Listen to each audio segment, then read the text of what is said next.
I've not been to Minnesota in probably 20 years. Bring gas. Welcome to Flagrant Howls, a Minnesota Timberwolves lifestyle podcast. Okay, I take issue with the NBA scorekeepers here, who apparently retroactively took a block off of Beranger's box score last night or yesterday. Yeah, I thought he had 7 blocks. I counted 7 blocks. It was 7 at the end of the game. I saw the stats. I just to re-verify, I pulled open the box score here now that we're, it's like 9 a.m. Central Time. They've had time to maybe comb through all the Summer League games a second time. And they're only giving him credit now for 6 blocks. We need to take this to Adam Silver. There was in fact, last night when I was watching ESPN on the ticker, they gave the score, and then, as they give some stats, and I think it said the 7 blocks were like tied for or were the most in a Las Vegas Summer League game. So like this in the history of Vegas Summer League? Yeah, something like that. Wow. It was either that or it was tied for the most. And so if it's 6 now, these official you're taking a record away from him now. Why are you doing that?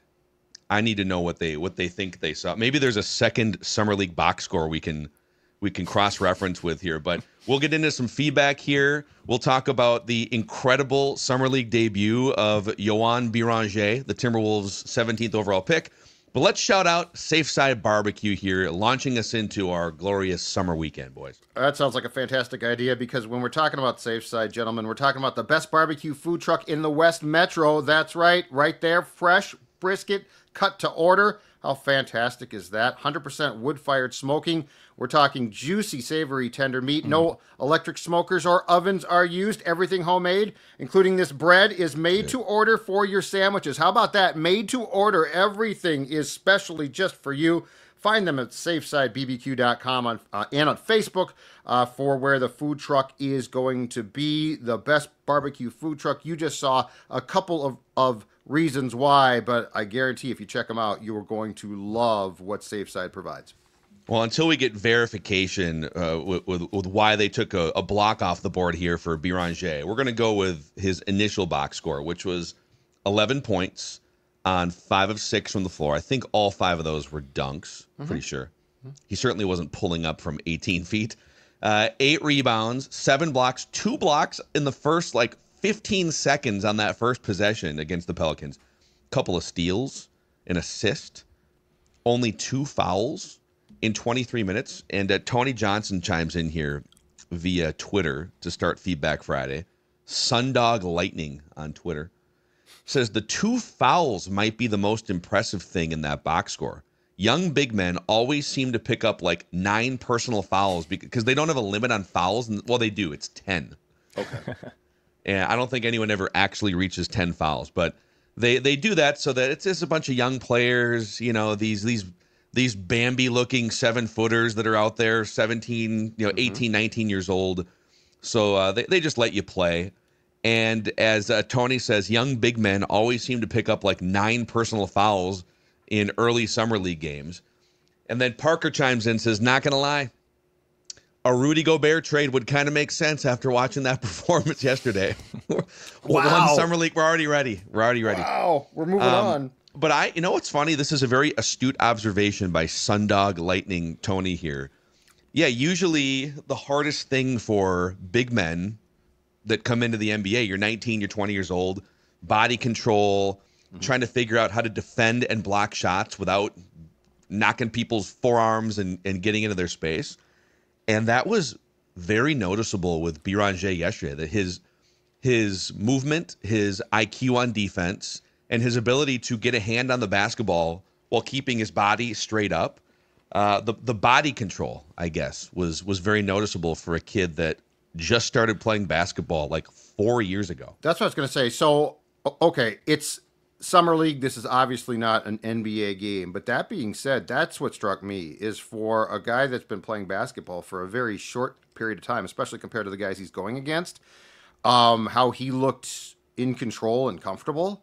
I would have expected that he would look, sort of that the game would look fast, that he would look overwhelmed, and I didn't see that. And in fact, it just I think if you're a Wolves fan, the exciting thing now is, and I don't think there's an answer yet, what's the upside? Like, what's the potential here? Like, if you can do that in a summer league game, and you're probably going to spend a year learning, but when you become more of a finished product, what's the end result potentially? Because, I mean, that was, if when you got Gobert, you definitely felt that you needed that type of player. And it's worked. He's done a very nice job.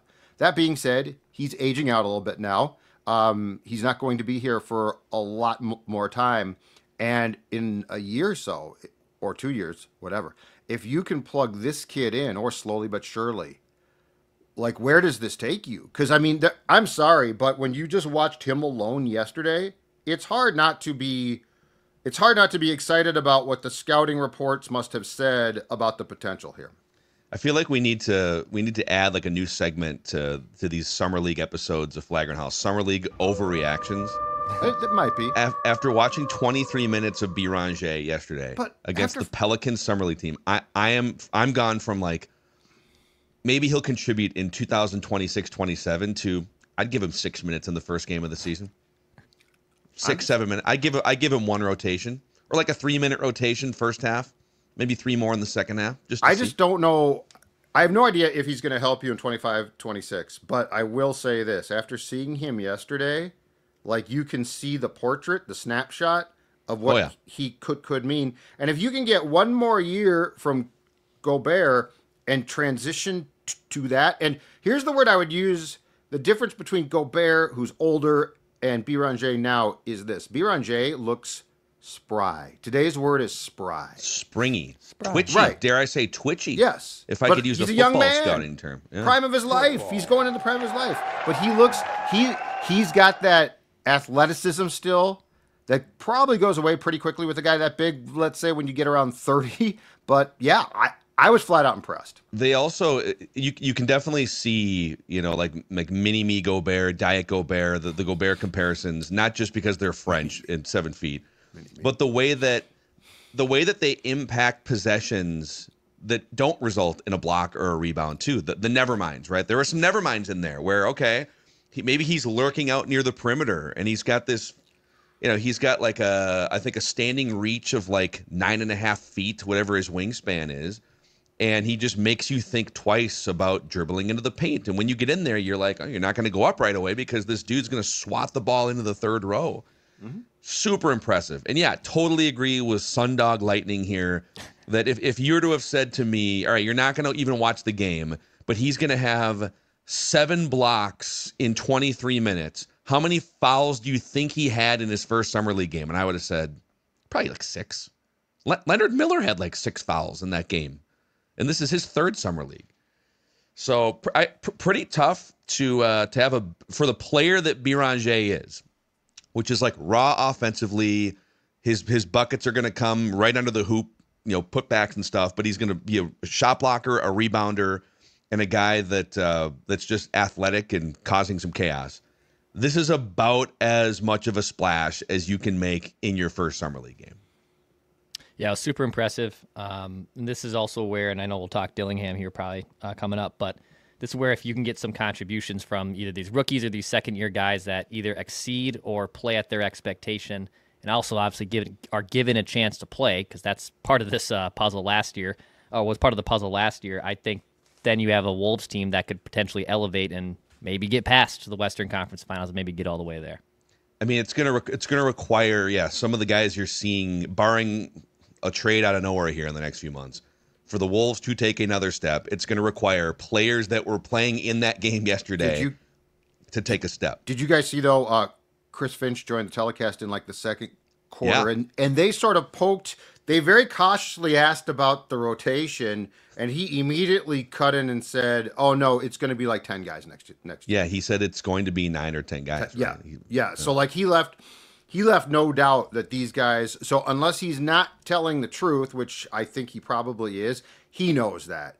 Now, the one thing about Beringer that I will jump the gun on and say I was very excited about, because Gobert lacks this, is did I see hands? Did I see hands? Catching the ball. Can he catch the ball? Okay.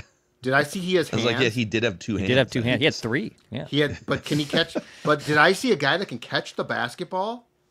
Yeah, I mean, we didn't see a lot of that yet, but I'm not ready to say that he's Chris Carter in his prime or I'm just saying Kevin Garnett level but I'm just saying when I facetiously say, does he have hands? I'm saying I don't think I saw 2 mallets attached to his arms. 2 ping pong paddles. Yep, exactly right. That's all. It would be pretty tough to have like worse hands than Rudy Gobert when it comes to, like in traffic and stuff. But yeah, that's definitely something to watch for too. Is just, all right, your offense is going to be either offensive rebound putbacks or lobs. There's some lob opportunities. Sure. Or those like in traffic bounce passes or feeds, and you can't fumble the ball. And Rudy is very, very coin flippy at best on whether he fumbles it. Let's have a Dillingham conversation here real quick. Couple comments from Twitter here to get us started. You don't know. So Dillingham, I'll just throw the box score out for those that didn't watch it. I think the eye test probably tells one story. The box score, I don't think the eye test or the box score are great. If I didn't know what the box score was, I would have said he was a little chaotic, some really bad turnovers. Yeah, some guys were missing shots that maybe cost him some assists. But he also just he's small, like he's a small dude. And so let's see, you don't know ball chimes in and says, clearly looked like Dillingham was still trying to figure out the balance between scoring and playmaking, which he did tell they did like an in-game interview with him. And they said, like, how's it been trying to figure out that balance? And he laughs and goes, I'm still trying to figure out that balance, because he's 20 years old. Looked like he was still a little bit sped up, made some really good plays. I think he'll figure it out.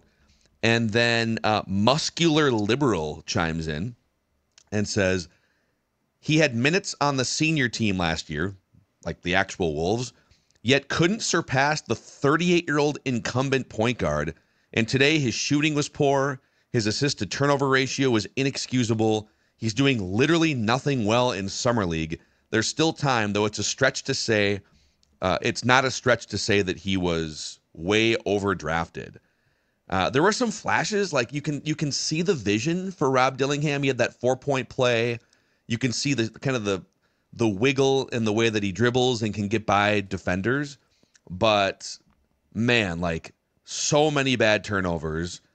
He was 1 for 8 from 2-point range, 28% overall. He has a really hard time because he's so small, just getting his offense if it's not an open 3-point shot. So there's also some little chemistry things, like him and Leonard Miller misconnected on a couple little like pick and roll passes that turned into turnovers. But I don't know. What'd you think, Judd, about Dillingham? The turnovers struck me the most because that's the one thing that you just can't have. And yeah, I think sped up's a perfect way to put it.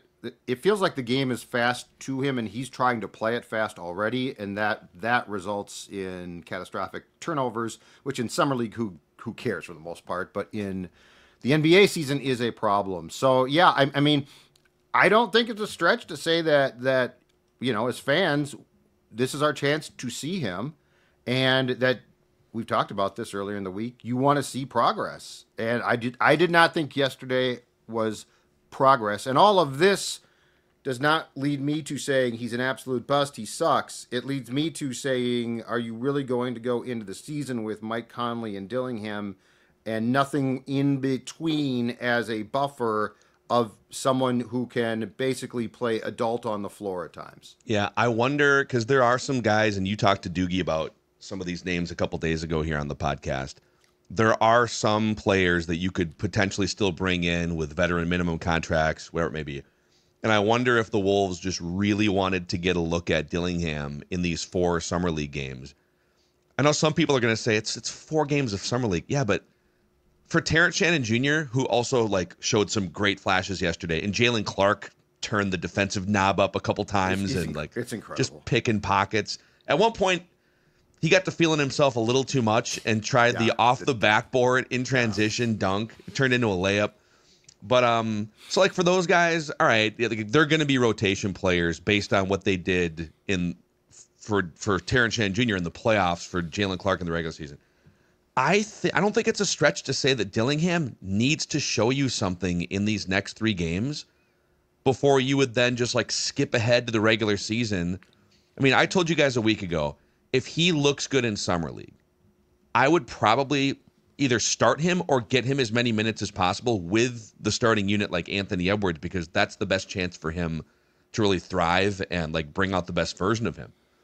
But if he's just a turnover machine and shooting 30% again in Summer League and the eye test doesn't really check out, I don't know that you can start the season with him as a meaningful rotation player if your plans are to be at the top of the Western Conference. So there is a lot on the line the next 2 weeks with Dillingham. And how can you contend that's not important when the reality of these games to me is not this. It's not like who are you? You're playing the Pelicans and their group, and who cares? It's Summer League. The reality is I want to see what you do as an individual. I mean, Rob Dillingham yesterday at various times looked like the game was too fast. That's Summer League, okay? So how on earth are you going to get him to training camp and be comfortable? That's my question. Like, it's not like there's another place he's going to go play some more now in beyond pickup games or practice games. So I think these games are extremely important. And you know what? Heck, Jalen Clark at times yesterday showed how serious he takes basketball. Because you saw him make some mid-December defensive plays. He's like, screw it. This is what I do, right? Mm-hmm. So I disagree wholeheartedly with those who dismiss this as just some offshoot. It's just for fun. If Chris Finch didn't sit there yesterday and think, this is no problem. Chris Finch thought, this is what I saw. This is the problem.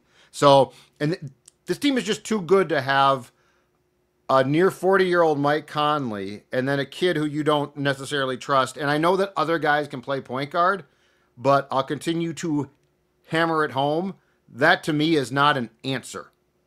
Like, that's not my answer of, well, somebody else can, because, okay, every time Ant handles the ball, it takes away some of what Ant does so well. Yeah.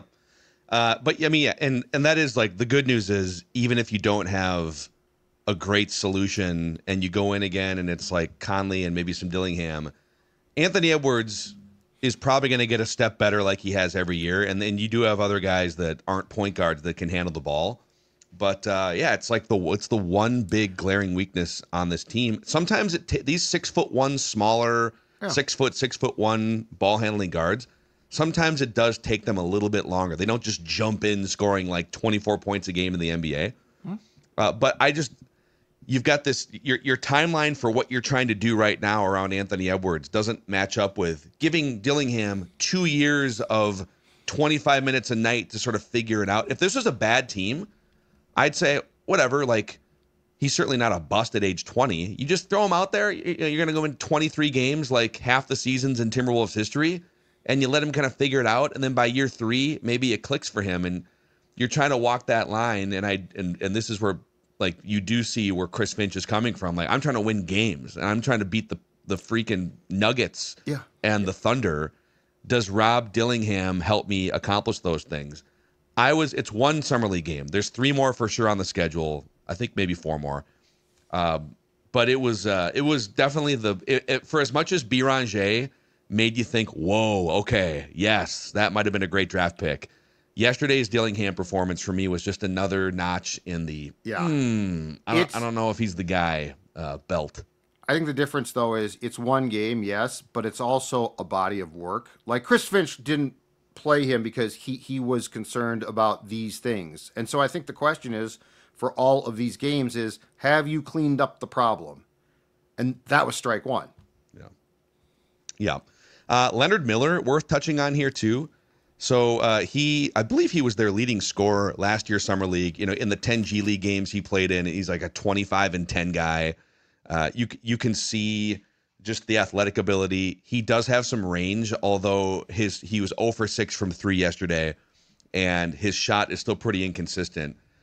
6 fouls. He's kind of a foul machine on defense, and he gets a little sloppy sometimes too. But yeah, you can see that vision too. They need more big bodies. Luka was ahead of him on the depth chart and would get those foul trouble minutes. He'd be the one that they'd call upon. And I just wonder, after Summer League here, are you going to feel, if you're the Timberwolves, like Leonard Miller is a guy? He's not going to be the first guy, he's not your 6th man, but is he your 9th guy? Is he your 10th guy? Is there a chance that you could feel that way after a handful of summer league games. So there's some good things from him yesterday too. Hey, what's your ideal right now? What's your ideal rotation? Like what's your prognosticated rotation if indeed Finch is going to use 9 to 10 guys? Well, so the starters. So as of right now, the starters are the same as last year. Some people might. I mean, there's no current argument that you can start Dillingham. My Dillingham thing last week was if he plays well in summer league and he's turned a corner a little bit, then okay, let's give him the best chance to play well next to Edwards. Right. This version of him, you can't. You can't. So it would be a 38-year-old Conley, unless you want to fight for like DiVincenzo taking that spot, and they did do that at times when Conley was out. But let's say Conley again, and he's playing 20 minutes, but he's starting, and then Edwards. And then you'd have Gobert, Julius Randle, and Jaden McDaniels. Naz Reid would be your first guy off the bench, along with DiVincenzo. And then from there, I think Terrence Shannon Jr. and Jalen Clark 100% are in the rotation. So that's your 9, right? That's your correct. That's 9. Your 5 starters: Naz Reid, DiVincenzo, Jalen Clark, and Terrence Shannon Jr. Those are your 9. And then if you go to 10 because of foul trouble or if there's an injury and it's a 9-man rotation with one guy injured, then you'd have to decide, if it's a big that's out, if like Julius Randle's injured or something, does that mean that Leonard Miller gets 9 minutes in a game? Right. But I think those are the 9 in the pecking order right now. And it's up to Dillingham to climb that ladder over the next few summer league games. I don't think you'd put him above any of those other. Now, I mean, like he's not big, so you're not going to compare him to like Naz Reid and the other bigs. But that's who I think the 9 are. Yeah, this is honestly a great problem to have because you need some of these younger guys to step up. You want to see Dillingham maybe rise to the occasion. Jalen Clark showed you something. Terrence Shannon Jr. showed you something. He obviously balled out yesterday too at summer league. But there's only so many spots, and it's kind of like prospects in baseball. Like which one of your top organizational guys is going to step up and then also live up to maybe their ceiling? And they might not hit their 100% ceiling because that's usually always where I think people get misled with prospects and overhype them. But which one of those guys can step up and be a contributor and help get this team again past the Western Conference Finals, or just show them that, hey, there's actually a legitimate dude here that shouldn't be a DNP every single night. He can contribute for 15 to 25 minutes. If guys get hurt, I am very comfortable right now with the thought of Terrence Shannon Jr. playing more, and I'm pretty comfortable with Clark. Like I love his approach to me is so professional. I love his approach. It's just like a defensive assassin. Guard wise, I'm a little bit more concerned. And the thing with Dante, so Ant obviously better off the ball. He can handle it, okay? The thing I will say about Dante DiVincenzo is I think when the season starts, because he's coming off a rough year, and I expect improvement. But when the season starts, I would love to see him off the ball as much as possible, and we talked about this during the season. That's where he's successful. So, I want to give him every chance to feel good about his game. And I think his contributions, so can he play the point? Can he handle the ball? Yes. Is that his strength? Absolutely not. So I guess I am concerned again to go back to it. I mean, that guard position does concern me. Right now, let's say they found a way to bring Malcolm Brogdon in. I think as of this, I don't think anything happened on that front yesterday. Let me Google this real quick to make sure, as we were spinning plates yesterday. He's still sitting out there. Okay. And he is, I think, pretty easily the best player and fit at that position. And there's not a ton of free agency money sitting out there. There's definitely some teams, I think, with like parts of mid-level exceptions, and the Wolves technically would have. So they've got for him it would be like the $3.5 million veterans minimum, but they also have the like $5.5 million taxpayer mid-level exception. If you did that, it would mean that you only carry 14 players on your roster, because I think they have 13 right now, if I'm not mistaken. So you'd be a player short, but you got those two-way contracts. You could tap into those guys if needed. If you saw these summer league minutes from Dillingham and said, We're not out on him, but he's not in the road. He's like in good faith. We just like can't. We can't. He's not good enough. He's inefficient. He's whatever. I think you would push for a Brogdon. You'd start him, and then Mike Conley would essentially be your backup point guard, and you'd stash Dillingham out of the rotation. And it's, in a perfect world, he would show a lot more in these games, and you'd feel great about giving him 15 or 20 minutes. But he did not check that box in the first game, if I am Tim Connolly or Chris Finch. And Connolly's probably sitting there, too, trying to figure out, well, I thought one thing about him on draft night, and maybe I still feel some of those feelings, but I'm also trying to build a team that can go beyond the Western Conference Finals, take advantage of Anthony Edwards' prime years that are coming up. So it's tough. But, man, if you added a Malcolm Brogdon to this team, and now your starters are Brogdon, Anthony Edwards, Jaden McDaniels, Julius Randle, Rudy Gobert. I mean, that's a big starting lineup. Mm-hmm. And you'd have another notch of depth with your 15 or 20 minutes of Mike Conley and then whatever Dillingham, Leonard Miller, and maybe Beranger at some point would provide you. So we'll see. I know it's just I'd be more league, comfortable with that. So yeah. So any other thoughts from Summer League's great, man. It's just like game after game after game. You got A-Rod sitting courtside. You got like Luka Garza and Josh Minott sitting in the fifth row, longingly watching their former teammates play the Summer League game. Hey, they're Celtics now, man. That's a great They're place. the enemy now. Exactly right. Great place to go play, too. I was in Vegas last year during Summer League, and it was a cool little vibe. That was my first time also like in Vegas during the summertime. But it was a cool little spot to see all these basketball fans walking all over the place, because also when I was there, it was during the All-Star break for baseball, so there was nothing. You talk about a guy who loves to go to a sports book and then realizes there's nothing else to put in place. It was the quietest I've ever seen a sports book in Vegas. You can bet the Summer League games. Can you bet the Summer League games? I did Summer League, and I did like the home run derby, which actually ended up being a positive for me. But it was a cool vibe to be around there.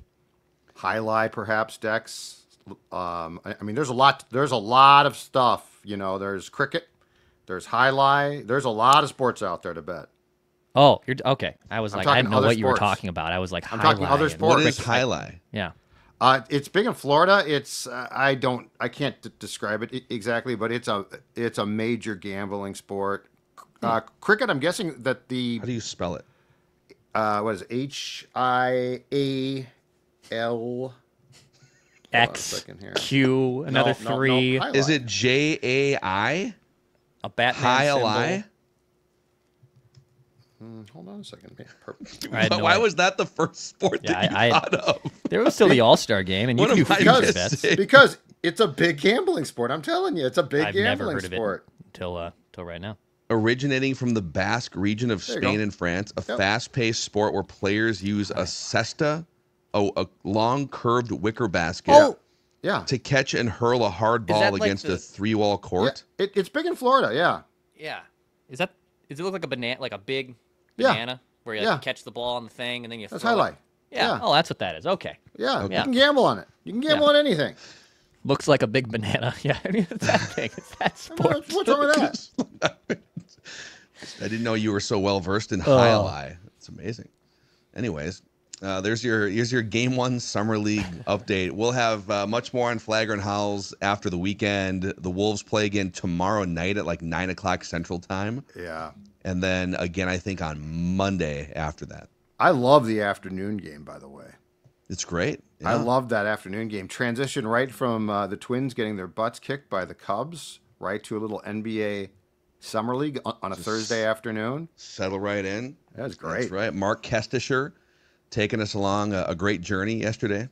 Mark Kestisher, longtime ESPN radio play-by-play guy. I remember like earlier in my producer career running a lot of like just random NBA games, and there's like Mark Kestisher here on ESPN radio. Yeah, he's very good. I don't think I've ever seen his face before until yesterday, but those guys killed it. All right, he's the sports dad, the highlight expert here Go gamble on at some Score North. And we're almost to 6,000 subscribers on the brand new Flagrant Howls YouTube channel. So thank you guys, Wolves fans. Click that like button, the subscribe button, and we'll see you next time on Flagrant Howls.